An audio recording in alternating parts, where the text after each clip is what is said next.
Hello folks, today we're going to be talking about succubi and incubi. Before we get started, I would like you guys to like, share, subscribe, do all that good stuff. And if you're wondering why I sound weird, it's because I have a sore throat. But besides that, let's get into it. Now, succubi and incubi are very popular creatures that you can find all over folklore, mythology, and media. And they're a lot different in real life than how you would expect them to be in mythology and folklore. Now, there are two main types. You have the Lilitu or the Lilim. Those are the ancient demons of sex and disease that would feed on people's life forces through sex. Now, eventually they had children, and those children had children, which created the modern-day succubi and incubi.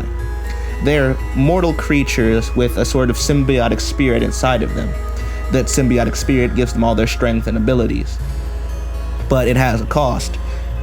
The more power they use, the more they need to feed, and the more they need to feed, the hungrier they get, and the more insanity-inducing that can be.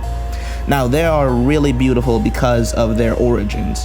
Because of these origins, they're drop-dead gorgeous. They're as hot as Swedish models climbing up a mountain of money.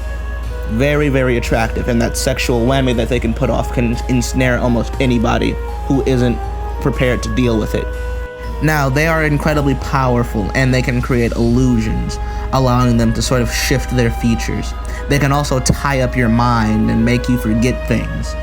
Now, they don't just feed on sexual energy, they feed on psychic energy, all forms of psychic energy, which means they can feed on any emotion from the emotional spectrum.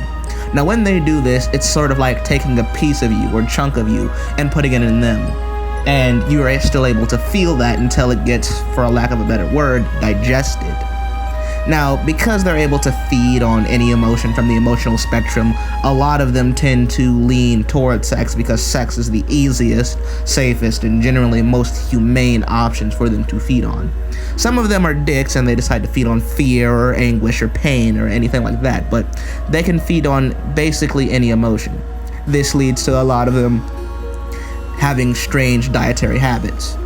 Ultimately, they are a complex species who often feel like outsiders because of what they are. Anyway, that's it for this video, folks. I hope you all enjoyed. Be sure to like, do all that good stuff, and I will see you guys in the next one.